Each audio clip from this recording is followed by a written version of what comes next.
sufficient inertia in the US public to be able to pursue an agenda. We were losing that momentum in the UK. The announcement that the troops would be withdrawn from Iraq was kept very, very low key. There was no specific timetable put on it, but there was a statement made on the 4th of July, Independence Day for the US, that the UK troops would be withdrawn at the earliest possible opportunity, and sooner rather than later. There was some other stuff going on that week. Now, there is no question that with the Olympics being awarded to London on the Wednesday, that the French were very pissed off. But I think we can rule out the French.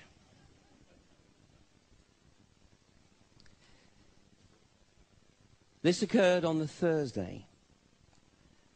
The UK papers had only had one day to wax lyrical on the fact that London had won the Olympics.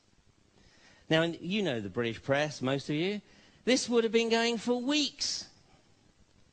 Prior to that, we'd had a very successful Live 8 event on the weekend, taking attention to the meeting of the G8 leaders. All of that has become history. This has dominated the press. And is this cosmic humor? Outright terror, bold and brilliant. It's actually an advert for the film The Descent, which is a horror film in the genre of Blair Witch Project. Now,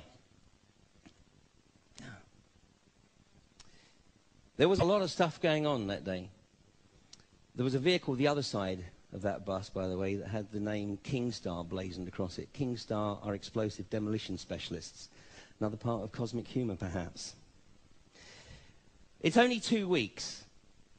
So I've only had 2 weeks to sort of research the events of London. I've had 3.5 years to research the events of 9/11. But that 3.5 years researching the events of 9/11 has helped me understand patterns and see patterns of what's occurring. And in 2.5 weeks, I've looked for the same patterns as one would. And I'm going to share with you some of the stuff that I found. And no conclusion here. It's too early. But just some of the observations. Now, there's a guy called Peter Power. He's the managing director of a company called Visor Consultants. This is straight off of Visor Consultants' website. So Peter Power, he's the managing director of Visor Consultants. He's a fellow of the Emergency Planning Society, fellow of the Institute of Risk Management. I think we can assume from the next line that he's a member of the Lodge. He's the author of the present UK government DTI advice booklet, Preventing Chaos in a Crisis, and the New British Banker's Guide on Crisis Management. He's the founding chairman of Survive Crisis Management. He's either a walking disaster, or he really is a specialist on this kind of event. So, in theory, this sounds like a pretty good guy to call into action, doesn't it? To look after the events of 7/7. What would the statistical likelihood be of him actually being ready? I mean, literally ready and in action at the time that the bombs went off. Listen to this. The thing that concerns me is that what are we doing for the thousands of men and women actually who are in London working? And I say that because at 9:30 this morning we were actually running an exercise for over a company of 1,000 people in London based on simultaneous bombs going off precisely at the railway stations that happened this morning. So I still have the hairs on the back of my legs standing upright. To get this quite straight, you were running an exercise to see how you would cope with this, and it happened while you were running the exercise? Precisely. And it was about 9:30 this morning. We planned this for a company, and for obvious reasons I don't want to reveal their name, but if they're listening they'll know it. We had a room full of crisis managers for the first time they met.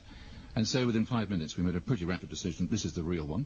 And so we went through the correct drills of activating crisis management procedures to jump from slow time to quick time thinking and so on. Well, that's all. Did you hear what I heard?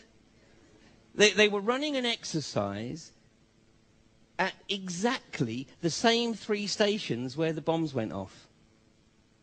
Exactly. And just in case you missed that, by the way, that was on Radio 5 Live. So just in case you missed that, let's have a look at him on ITV later that evening. Issue. Today we were running an exercise for a company, bearing in mind I'm now in the private sector, and we sat everybody down, and there's 1,000 people involved in the whole organisation, but the crisis team, and the most peculiar thing was we based our scenario on the simultaneous attacks on the Underground and mainline station. So we had to suddenly switch an exercise from fictional to real. And one of the first things is, get that bureau number. When you have a list of people missing, tell them. And it took a long time. Just to get this right, you were actually working today on an exercise that envisioned virtually this scenario. Almost precisely. I was up until 2 o'clock this morning because it's our job, my own company, Visor Consultants. We specialise in helping people to get their crisis management response. How do you jump from slow time thinking to quick time doing? And we chose a scenario with their assistance, which is based on a terrorist attack because they're very close to a property occupied by Jewish businessmen. They're in the city, and there are more American banks in the city than there are in the whole of New York. A logical thing to do. And I've still got the... I was going to say, how extraordinary today must feel for you as it unfolds. Right? Although that time, when the interviewer said, let me get this right, you were running an exercise at the same 3 stations where the bomb went off. In the second interview, he went, almost precisely. In the first interview, he went, precisely. So he was starting to water down. I actually caught another interview with him 2 days later, and by now he'd been got at. Yeah, by now it was being tempered, and he was bringing it into line. Well, these exercises are going on all the time, blah, blah, blah, blah. Well, a statistician did an analysis of the statistical likelihood of this guy having an organisation in place in London of 1,000 people, his own words, ready to deal with a terrorist exercise at exactly the same 3 stations as it occurred. And he came up with the analysis that it's exactly like identifying 2 random people from anywhere on the globe, asking them to go and find 3 grains of sand, and them both coming back with the same 3.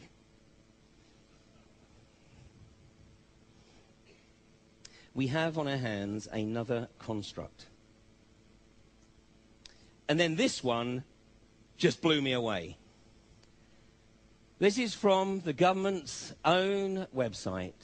Bob Kiley, Commissioner of Transport for London for the last 3.5 years, 4.5 years. Early in his career, he was with the CIA, where he served as a manager of intelligence operations and then as an executive assistant to the director. So he served with the CIA. Well, that's okay. A lot of people have served with the CIA. But take a look at this. Robert Kiley is a member of the Council on Foreign Relations.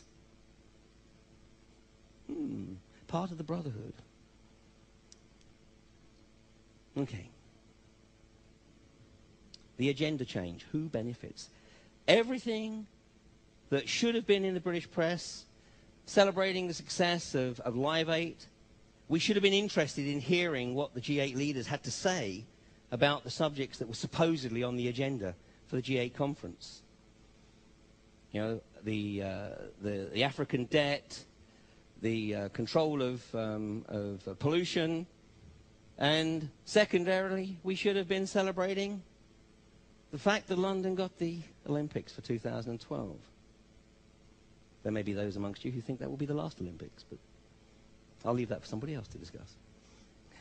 The bottom line is, this was due to agenda change. The only crisis of choice, and God forbid you want anything else in your media. You have to focus on the agenda, because these guys know the power of mass consciousness. Don't underestimate. The away team are very, very good at what they do. Look at the similarities. I don't have time to go through them line by line. And this is not exhaustive. I only wanted 1 slide on this. But the similarities between what occurred on 9/11 and what we already know about 7/7 are embarrassing. I mean, this country knows more about bombs, car bombs, than probably any other country in the world.